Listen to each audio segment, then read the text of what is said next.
Srila Prabhupada ki jai.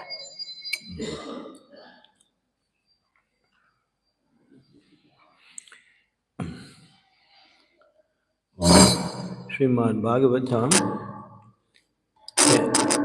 Canto 10, Chapter 8, the Lord Krishna shows the universal form, verses 37, 38, and 39.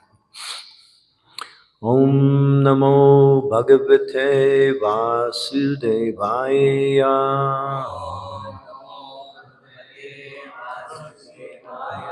Om Namo Bhagavate Vasudevaya.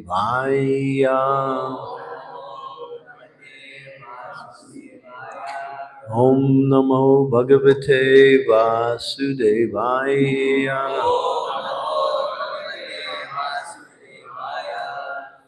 Satatra Dashre Vishwam.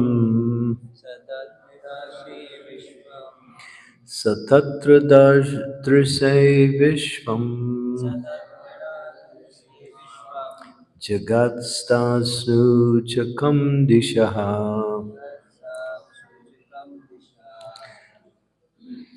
Is it on the board? No, that's not that. Which verse is it? Eta Vichitram, is that it? Yeah, it's there. Which one? Satatra. Satratra? Okay. Satratram dadrise vishvam. Jagatstadsnu chakam dishaha. Sadvidvipadi bhugolam. Savayagnidu tarakam. Satatra dadrishe vishvam. Jagatstasnu chakam dishaha. Sadridvipadi bhugolam. Savayagnidu tarakam. Satatra dadrisha vishvam. Jagatstansnu chakam dishaha. Sadridipadi bhugolam. Savayagnidu tarakam.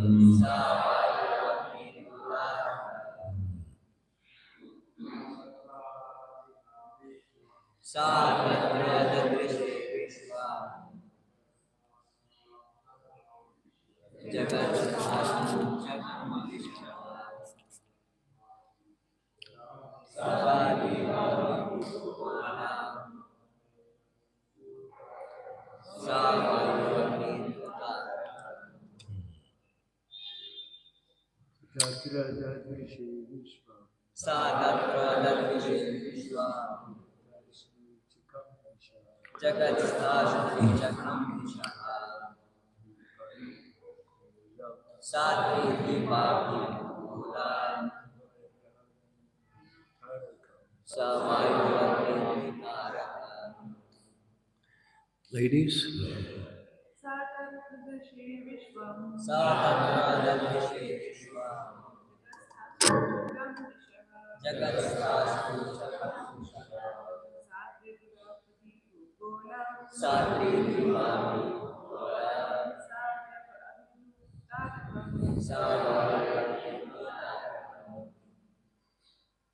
Anyone else?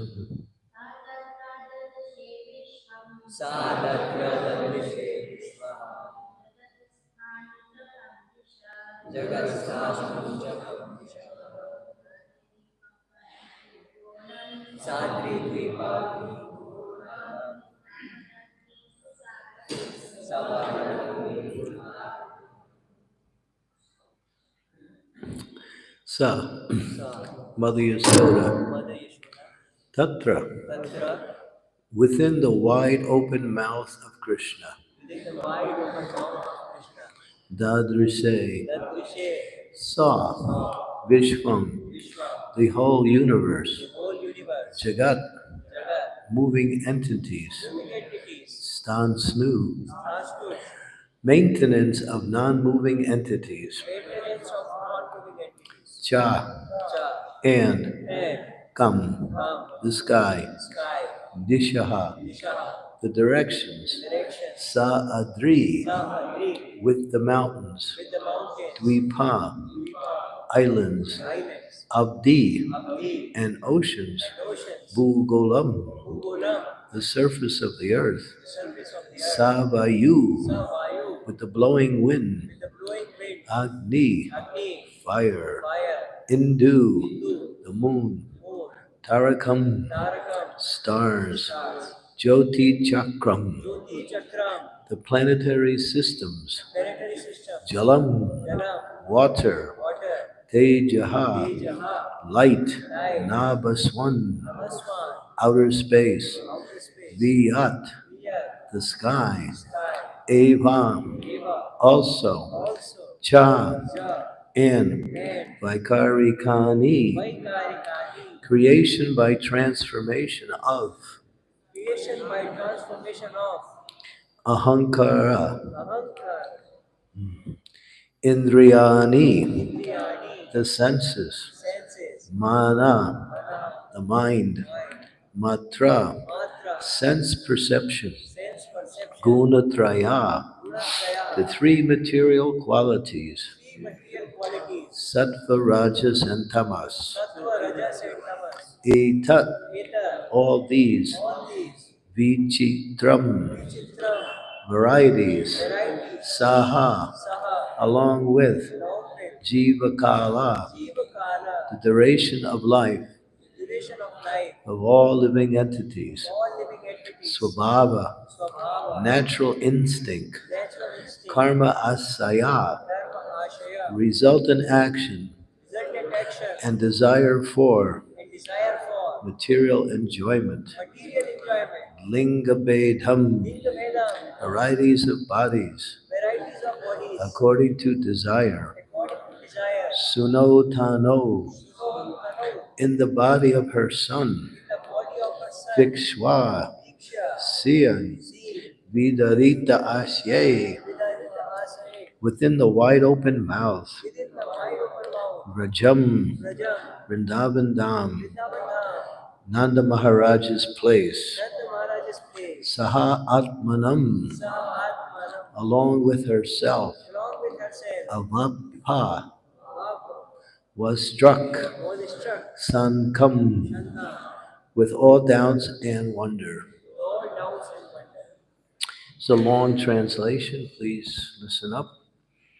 When Krishna opened his mouth wide by the order of Mother Yasoda, she saw within his mouth all moving and non-moving entities, outer space and all directions, along with mountains, islands, oceans, the surface of the earth, the blowing wind, fire, the moon, and the stars. She saw the planetary systems, water, light, air, sky, and creation by transformation of ahankara. She also saw the senses, the mind, sense perception, and the three qualities of goodness, passion, and ignorance. She saw the time allotted for all of the living entities. She saw natural instinct and the reaction of karma.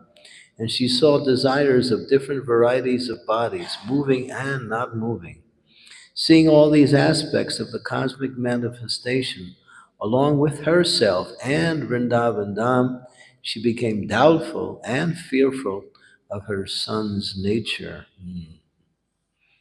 Pretty interesting experience Mother Yasoda is having here. And it's quite undescribable, although it's described. Purport. All the cosmic manifestations that exist on the gross and subtle elements, as well as the means of their agitation, the three gunas, the living entity, creation, maintenance, annihilation, and everything going on in the external energy of the Lord, all of this comes from the Supreme Personality of Godhead, Govinda. Everything is within the control of the Supreme Personality of Godhead. This is confirmed in Bhagavad Gita 9:10. Mayadakshena prakritihi suyate sacharacharam. Everything in material nature, prakriti, works under his control. Because all these manifestations come from Govinda, they could all be visible within the mouth of Govinda. Quite astonishingly, Mother Yasoda was afraid because of intense maternal affection. She could not believe that within the mouth of her son such things could appear.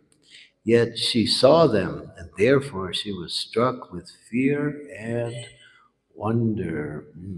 Agyantimirandasya Kirajana Salakaya Chaksun Militam Yena Tasmai Shri Gurave Namaha.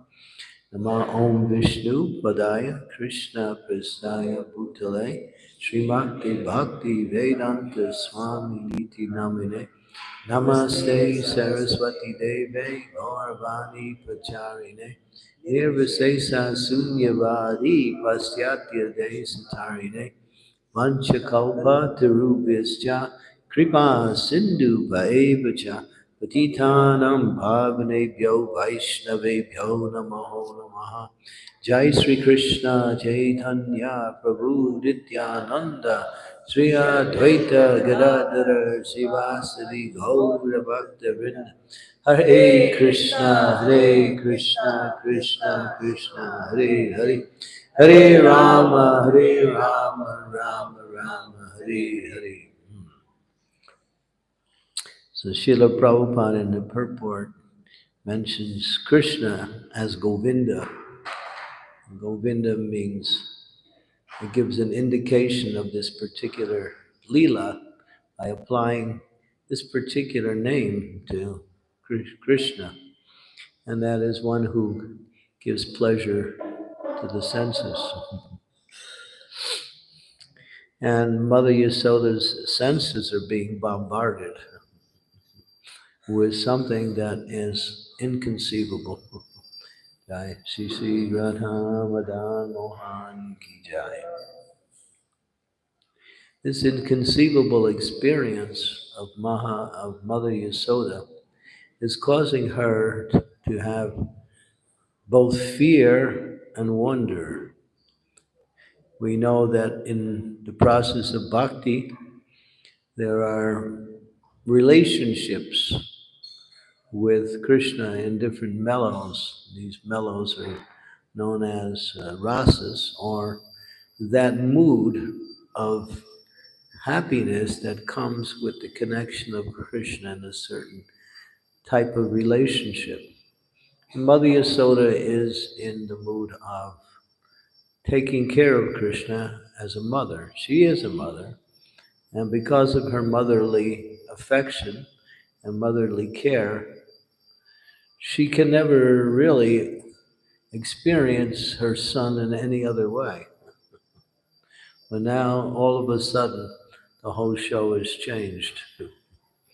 And she's seeing her little child, who she sees as her, main object of worship and love, is now showing something to her that she's not even believing she's seeing it. Sometimes they say believing, seeing is believing, but in this case, no, doesn't fit. Mother Yasoda's experience is causing her these what we call sub-rasas, which support the main rasa.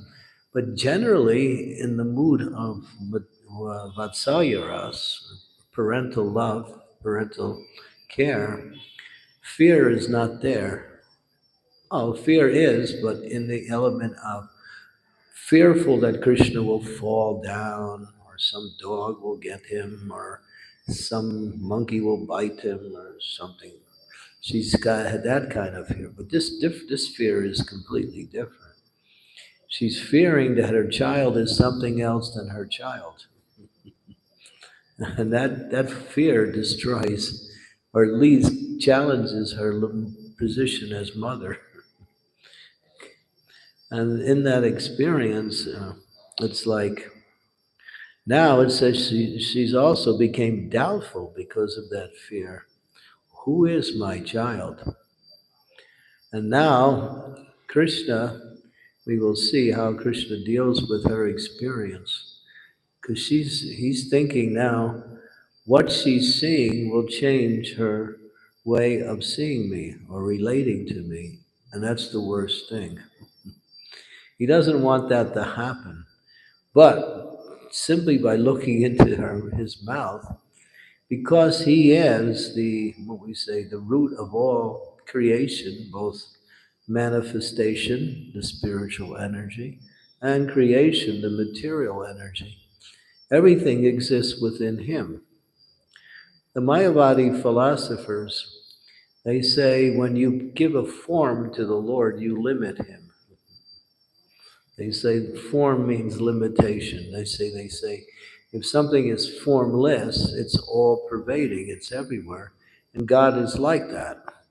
So therefore, the real or the complete or the correct, as they say, understanding of the Supreme is that he is formless because he is everywhere at the same time. But they don't understand the nature of transcendental form. When we think in form in terms of material, we limit form because material means limited. Therefore, the form of the Supreme Personality of Godhead is not limited, it's unlimited. And therefore, although he has a form, everything exists within that form. But that is something that is not understandable by philosophical speculation. Because how do you put together philosophy to come up with that understanding? All you can do is accept the fact that God is complete in all aspects of himself, and his form is the ultimate principle of his existence. And within that form, everything else can be found. And Mother Yasoda is only seeing a tiny drop of that existence within the form of her son. But now she's bewildered, doubtful, even fearful, struck with wonder. And she kind of like, am I his mother or is he my father? It's like the whole rasa has been upside down. And Krishna, somehow or other, it's kind of a mystery. Krishna showed her that, but at the same time, he didn't like the results. It's like Krishna did something that he shouldn't have did. Why did he do that? Then the question is, why did he give her that experience or that vision? Anybody know? To ultimately enhance Yasoda, why use rasa? Well, it's going the other way, the rasa. It's not being enhanced. Her, he's giving her a greater or more broader understanding of who he is, but it's outside of the rasa. But doesn't that, when she goes back into her rasa, which is, Yogamaya, telling her Krishna just wants more. Does it in some way? That's a nice explanation. Yes. So that devotees can purify and they can. Well, that's for us. Huh? Mother Yasoda is being an instrument so we can get some. Both of you have said correct. I feel it's correct. Because when you come back to the reality after being away from it, there's a greater sense of experience in that reality that wasn't there before there. So there is a sense of relief also that, yes, well, what I saw is simply an illusion. I'm glad I'm out of the illusion. Now I'm back to my, position of taking care of Krishna. So that's nice, yeah. And also, yeah, that's for us. No question about it. That same little boy who eats dirt, plays with monkeys, steals butter and lies, is God. And people say, well, why would you worship a God like that? With all of those so-called negative qualities. God is not like that. Just like people, we were talking how generally in the collective sense of worship, people can find it more natural to worship Ram than Krishna because, whatever he says or does, it's according to to culture, tradition, morality, civility, his position. But Krishna does what he wants. He's God, he can do it.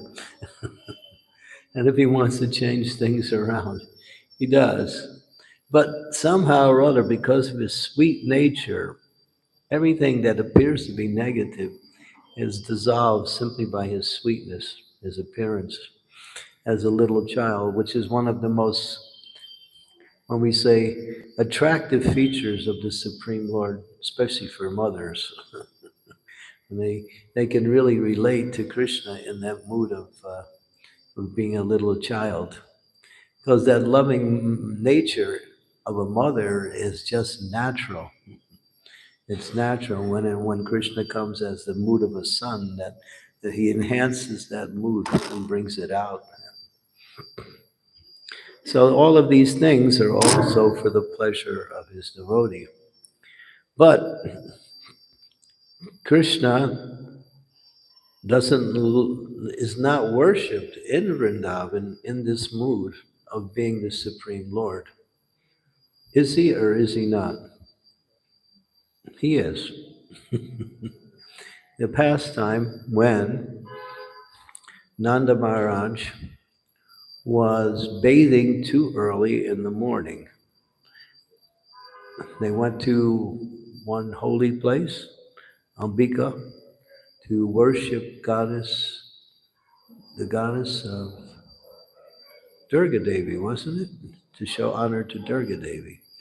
And because he had taken bath too early, the agents of Varuna came and captured Nanda Maharaj and brought him to the abode of Varuna, where now he was somewhat of imprisoned for as a so-called apparent deviation from the proper way to bathe, the proper time to bathe. And then, of course, there's only one person that could save Nanda Maharaj, and that was Krishna. So Krishna came to save his father. And as soon as he came, Varuna started to, offer obeisances, glorifications, and did actually formal worship of the Lord. And Nanda Maharaj is watching. He's seeing how his son, he thinks is his son, and the most beautiful child in Vrindavan is actually being worshipped as the Supreme Lord by this powerful demigod. So there's a place in Goloka Vrindavan where Krishna is worshipped as God. It's a very small place. It's not very, what we say, the main mood or the essence of all worship in Vrindavan is the mood of Madhurya, where Krishna is always either equal to or subordinate to his loving devotees. So actually, Krishna likes to keep that mood, but sometimes he breaks the mood, or sometimes he reveals himself as who he actually is. There's one particular pastime that happened in one place in Vrindavan called Hasyavan, wherein Krishna had just killed a big, powerful demon.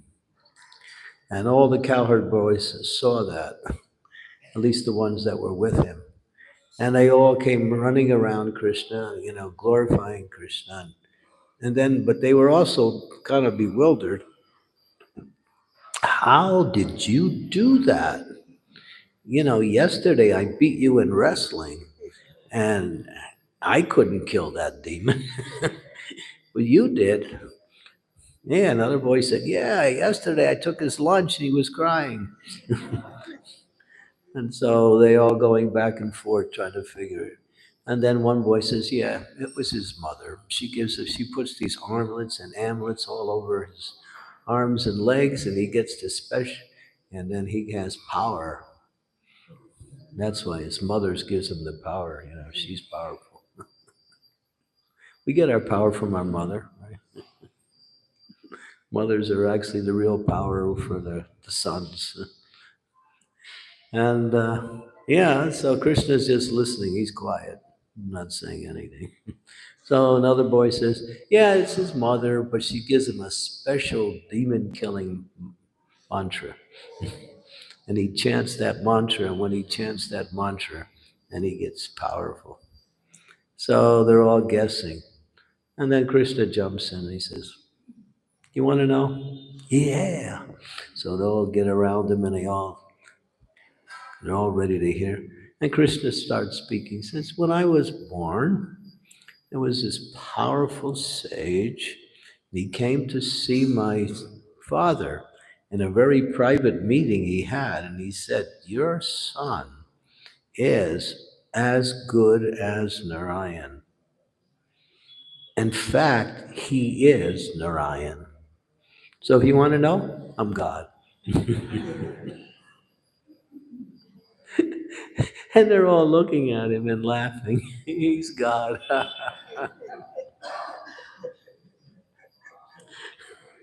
And they're laughing and laughing and thinking, what is he talking about? Now he thinks he's God.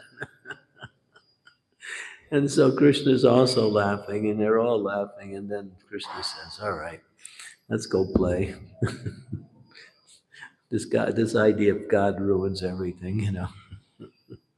So Krishna, in that particular pastime, Krishna says to the cowherd boys who he actually is, but they don't care. They're not interested. Now that's the mood of Vrindavan. And so in order to keep that sweetness of the mood of loving Krishna, which is the essence of the mood of Vrindavan, Krishna is never seen or never experienced as the Supreme Personality of Godhead. He gets chastised, even the gopis tie him up, steal his flute. They do everything.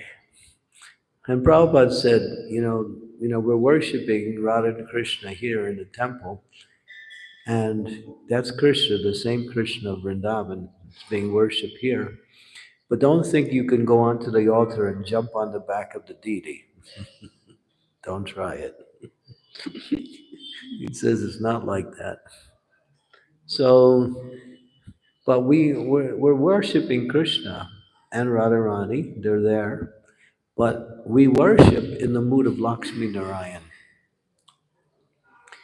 Although it's Radha and Krishna, the mood of worship is Vaikuntha, or the mood of Aishwarya Bhav, the mood of awe and reverence.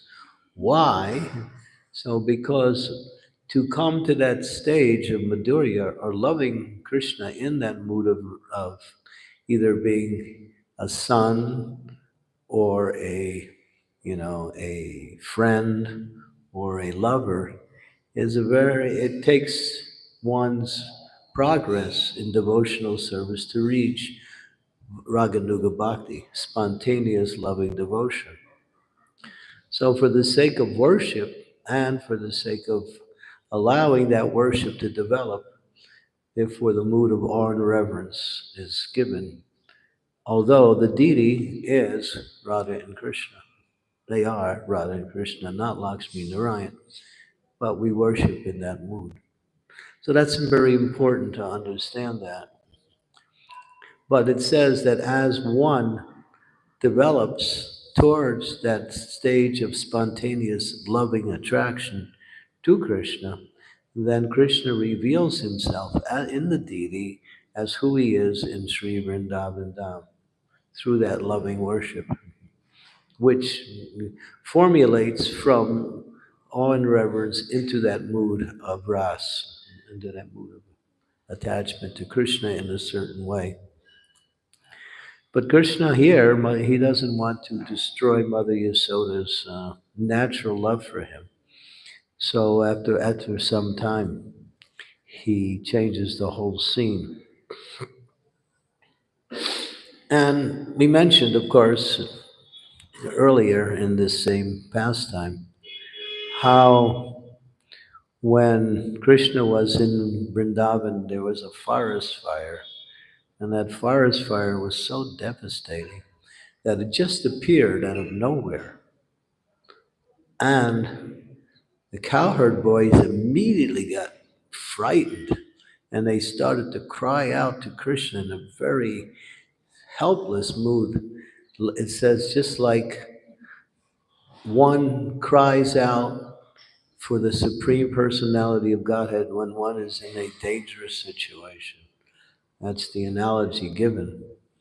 And so, in that mood, and Krishna always wants to help and satisfy his devotees. So, he, rather than dealing with the fire immediately, he said, "Close your eyes."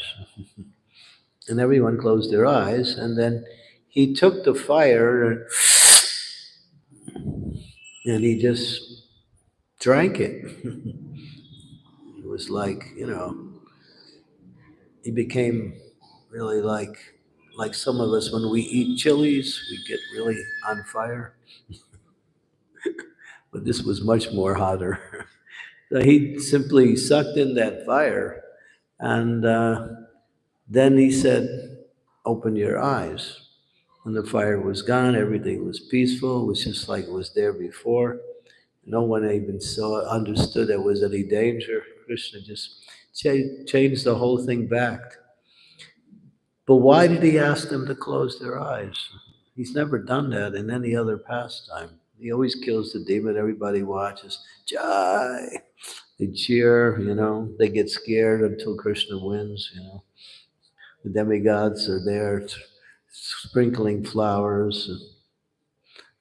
But at this particular time, because previously this pastime happened, and therefore, if Balaram or any of the cowherd boys see Krishna eating fire, they were going to tell Mother Yasoda.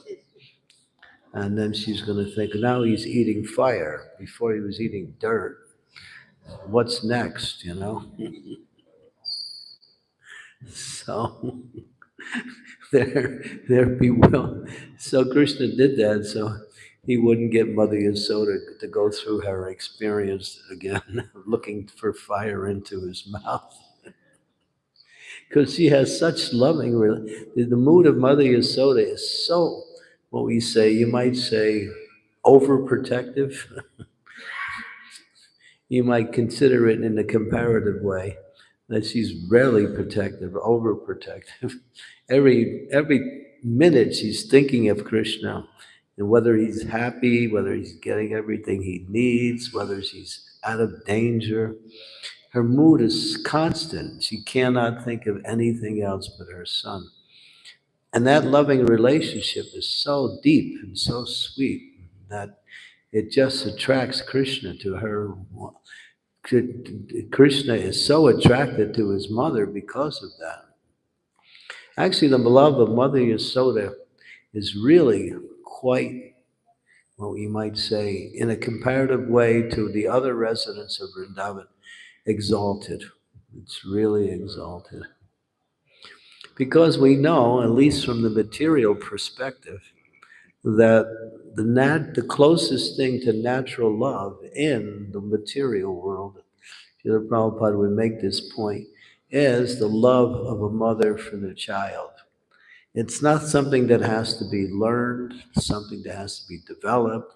It is natural. It's in state. It's even before the child is born, the love is there.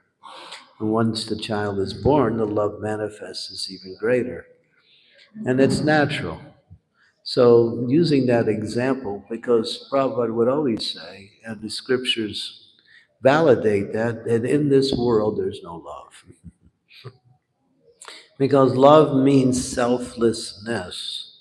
If there's any motivation, personal motivation for love, it pollutes the actual principle of love and makes it less than what it actually is.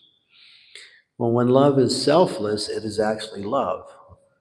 What is selfless, always thinking of the welfare or benefit or the happiness of the object of one's love, not even considering, just like we have the example of the gopis. And Krishna had a headache. And Narada Muni was with Krishna, and he asked Krishna, "How are you?" "Oh, I got a headache." "Wow, you got a headache. What can we do?" "Well, there's only one thing that'll relieve my headache." He said, Narada said, "What's that?" "The dust from the feet of my devotees." And Narada's thinking, what kind of request is that? Where am I going to get foot dust from the devotees to put on, to give to Krishna to put on his head? And Krishna said, "You go out, try to find someone." So Narada, being a very obedient, so he went and he came to the sages of Danyakaranya. And then they're all happy to see Narada. They're asking him where he's been. "Have you seen?" "Yeah, I seen." "Okay, what's he doing?" "Well, that's why I'm here. Because he's got a headache. And he wants the dust on your feet. As he says, this is the only cure for my headache." Narada, "We wish you didn't come." That's my understanding. I added that one to the pastime. And now they were telling Narada, "You're asking the impossible. Don't you know what it means to put our foot dust on the head of the Supreme Personality of Godhead? We'll go to hell." Don't ask again. So Narada left. Then he went to a few others. They all gave the same reasons. And then he came back to Krishna and said, "Can't find anybody." And then Krishna said, "Well, just go to the gopis. Go to Radharani and the gopis." So he goes, and he's there. The gopis are so happy to see Narada. They're always asking how Krishna is. And then they ask, "Well, why are you here?" "Well, Krishna sent me." "Yeah, what? For what?" "Well, he's got a headache." "Really? What can we do?" "Well, he says that your foot dust is the only cure for his headache." "All right." Oh, they start taking their bangles off and scraping their feet and putting these piles of dust, and they're making these big piles. Narada is amazed to watch what's happening. And then their gopis are saying, "Come on, Narada, quit waiting. Grab the dust and go. Krishna's got a headache. This is intolerable for us." And then Narada has to say something. He says, "Well, don't you know you're going to go to hell?" "Yeah, well, that's okay. As long as Krishna's headache is cured, we don't mind to go to hell forever." And Narada is shocked. But he takes the dust, goes back, gives it to Krishna. He explains what happens. And then Krishna smiles. He knows that the love of the gopis is completely selfless, that even at their own, what we say, expense, their own unhappiness, you know, as Radharani says, the happiness of, if being unhappy makes Krishna happy, that's my happiness. If being unhappy makes Krishna happy, then that's my happiness. My unhappiness becomes happy because of Krishna's happiness. So these are examples of what actually is pure love. We're seeing it here in Mother Yasoda, that, she's, all of a sudden, her love is being challenged by an experience, and she doesn't like it. The word fearful is used both in the translation and in the purport. She was struck with fear. So that's, Krishna doesn't want that. So he goes on like that. So this is the Supreme Personality of Godhead. He simply gives, and by hearing these pastimes of how the devotees of the Lord serve the Lord, and how they serve the Lord with complete attention and complete affection, simply by hearing these pastimes, we become purified. Satam praksangam mamavirya samvido bhavanti ritkarna rasayana kata. That it nourishes the ear, the heart, simply by hearing these pastimes of the Lord, because this is the essence of bhakti. Shravanam Kirtanam Krishna Smaranam. To hear and chant the glories of the Lord. And one who does that regularly actually becomes free from all of the effects of living in the material world and attains to pure devotional service simply by this process of continuous hearing the pastimes of the Lord. So it is incumbent upon us as devotees to take time to hear these pastimes. Srila Prabhupada established this Srimad Bhagavatam class and also Bhagavad Gita class to expose us to Krishna and his Leelas. And he spoke so many things from his own personal life. But he also wanted us to read the books, to read these books and hear more and more about the Supreme Lord and the process of pure devotional service. Anyone who comes to this 10th canto without going through the other 9 cantos, especially the first and second canto, may misunderstand Krishna and will misunderstand Krishna as being an ordinary person. Because in many of his activities, he appears to be ordinary. But the knowledge given in the first canto about the nature of the absolute truth, who is the Supreme Personality of Godhead, Sri Krishna, as it's mentioned in the first verse of the Srimad Bhagavatam, that sets the foundation for accepting Krishna in Sri Vrindavan. That same person who is the cause of all causes, Ishwar Parama Krishna Satchit Ananda Vigraha, Anadir Adir Govinda, Sarva Karna Karna. That person who is the all-powerful, all-pervading, inside, outside, everything, as it says, that there's nothing outside of Krishna. That same person appears in his original form in these pastimes in Sri Vrindavan Dham, which is the essence of his existence and the highest manifestation of loving service. So yeah, we need to hear more and more about these. And then we don't have to worry about all the problems in the material world. If you want to get rid of problems, replace it with something nice. Sometimes they say one of the ways to get rid of your problems is to forget about them. Because problems are a shadow. Just like it says, the so-called negative qualities of the living entity is not really the living entity. It's simply a shadow over the living entity. That's why when we find fault with someone, we're finding fault with their shadow, not them.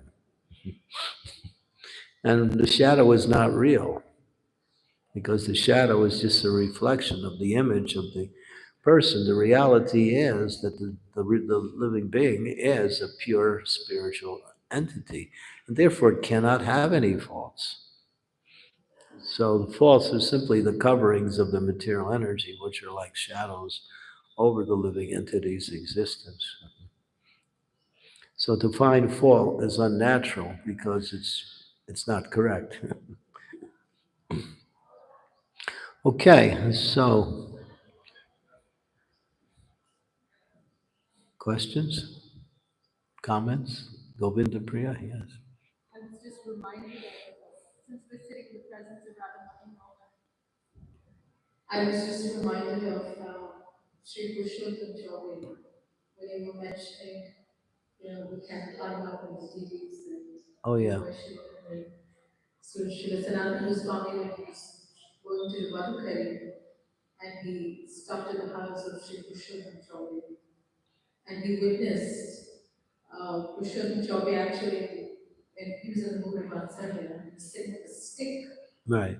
and offering bhog to Radha. And later he dreamt that he should beg Purushottam Chaudhary for the deities. Oh, that was Madan Mohan. That was Yeah, yeah. Mhm. That's how Madan Mohan Yeah, became. yeah. Yeah. That's the goal, to come to that stage of chastising Krishna.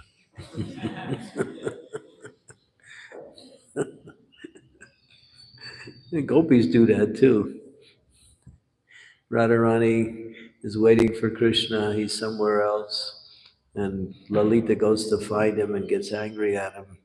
And Krishna comes to his senses, comes back to Radharani, she won't talk to him. She's, she's in her man, she's completely, you know, go away. So yeah, this mood is there. We have the example of Vamsidhari, a great sage. And he used to carry Gaurnitai deities around with him, and then he would take them and bathe them he would dunk them in the Ganga, dry them off. And sometimes he would feed them, and by his spiritual vision, he could see they weren't eating. And then he would say, "Come on, eat, will you? You're going to get sick. You have to eat, you know. You're not going to get nourished." So he had that Vatsalya rasa also. So we can't imitate that. Don't try it because then it becomes pretense and then it becomes offensive. But it is a stage of bhakti that we should aspire for. That's the point. We should not be happy simply by following rules and regulations and considering that's the success. The success of bhakti, as taught by Lord Chaitanya, is to have spontaneous attraction for the Supreme Personality of Godhead. That stage must be attained, otherwise, one cannot attain to the spiritual world. Natural and spontaneous love for Krishna. But if carefully one follows the process, but the process centers around Shravanam, Kirtanam, Krishna Smarnam, hearing and chanting the glories of the Lord more and more. And that purifies the mind and pushes back the effects of the three modes of nature. Any other comment or question? Go ahead.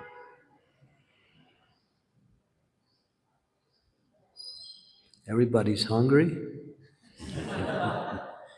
Yes, Mataji.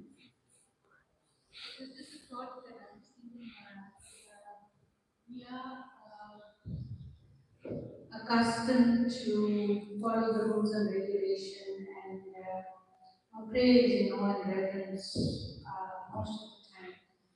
And by the time we actually get to spontaneous love and devotion and service of the Lord, the feeling comes that the heart is already saturated. The heart is already saturated with this feeling of awe and reverence. And so the bhakti aspect, the spontaneous loving devotional service, is the goal. So at what point do you make that switch? Because when you do make the switch, again, you're still reminded of this awe and reverence in regards to Yeah. Krishna. Bhaktivinoda Thakur, giving the explanation of the different stages of bhakti, Adaustrada, Sadhu Sangha, Bhajana Kriya, and Artha Nivritti. Nishta. He says on Nishta, then to reach Nishta, or to stay fixed in that stage of Nishta, 75% of one's anarthas have to be destroyed. The other 25 can be destroyed as one makes continual progress to the higher stages. So each of the different stages have their certain characteristics. And Bhaktivinoda Thakur says, if one is on one particular stage and executing bhakti on that stage, they have to aspire for the next stage. And if they don't, if they are just, and they have to see what are the characteristics of the next stage and try to execute bhakti in that mood. So Krishna consciousness, that means to become a little bit aware of where you are in your progress and how you can go to the next stage. So that's what we learned from the acharyas, especially Srila Rupa Goswami. He teaches that in his descriptions of the process of bhakti. Vishwanath Chakravarti Thakur very much in the Madhurya Kandamini explains also. So the next stage is ruchi. And one of the characteristics of ruchi, now spontaneous devotional service can begin on either the platform of ruchi or ashakti, depending on the individual. On the platform of ruchi, the characteristic is that the glorification of the Lord is either done according to excellence of elements or without excellence of elements, which means that if the singer can't sing, if the melodies are not in line with proper, musical expressions, still, if that person is feeling happiness and ecstasy and listening to that type of glorification, that means they have reached the stage of ruchi, which means happiness without excellence of elements. And then that stage also contains another element, which is happiness only when there is excellence of elements. Both of them are on the platform of ruchi. So, Srila Prabhupada, there was that story where one very expert bhajan singer, the devotees had met him in Vrindavan, and they were impressed. He could sing so sweetly, and he was singing, glories of the Lord. He wasn't a devotee, but they wanted to bring him to Prabhupada so he could meet Prabhupada. Prabhupada could meet him. So they came. He was very respectful, offered his respects. And then the devotees asked Prabhupada, could he sing? He sings so nicely. Prabhupada said, yeah, let him sing. So they were doing kirtan, and he was singing. And it was beautiful singing. But Prabhupada could detect that his false ego was mixed in with his singing, because he could, he was proud of his abilities. But Prabhupada stopped the singing. Pure devotee can detect that. And he pointed to someone else to sing, one devotee there, and he said, you lead. Well, the boy tried to lead, and the boy couldn't sing at all. He was completely out of tune, as he would describe. When Prabhupada was there enjoying it, he was smiling, and the devotees were going, was like, like he couldn't sing at all. But he had bhakti. That was the thing. The boy was singing with devotion, but there was no excellence of elements there. So yeah, that's an example of how a great soul will, whenever there's glorification of Krishna, it becomes attractive for them. So that on that stage of ruchi, mm, what is that verse? That indicates that stage. Brahma Bhuta Prasannatma Nasoshati Nakangshati Sama Sarveshu Bhuteshu Mad Bhakti Labhate Param. So the description of that stage is mentioned in that verse. There's no hankering, there's no lamenting. One is Prasannatma, happy. That happiness is continuous. It's not something that comes and goes. When we practice bhakti on the lower stages, we're happy sometimes and sometimes we're not happy. But one on that stage of ruchi, they're feeling happiness all continuously. It's a constant state. That means they're fixed on that state. And that stage is the beginning or the preliminary stage of spontaneous devotional service. Yeah. So these are some of the characteristics that are indicative of people making advancement like that. Mhm. If you're not feeling, Prabhupada said, if you're not feeling happy all the time, you're in Maya.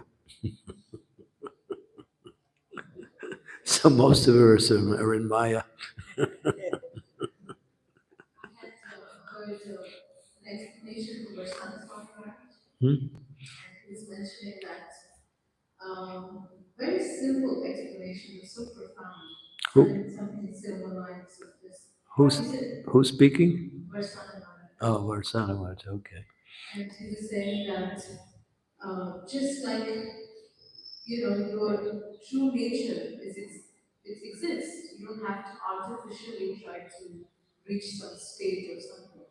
So just like a mirror, your reflection is already visible. It's there. The only thing is it's covered. Hmm. You just focus on the process of cleaning the mirror. If you continue to focus on the process of cleaning the mirror, slowly and gradually everything will become evident. Yeah. So there's no need for artificially switching one mode to the other. Or if we just focus on the Yeah. process of cleansing and just chanting. Yeah. That's a nice way to describe that. Prabhupada said the same thing, is we were all naturally Krishna conscious. It's just a matter of getting rid of the dirt, that's all. The dirt can be described in different ways, but the essence of the dirt is personal motivation. That's the essence, which includes the contaminations of the lower modes and also the modes of goodness also. If we're free from personal motivation, we're pretty much moving, very soon we will experience more and more of that natural happiness that comes with Krishna consciousness.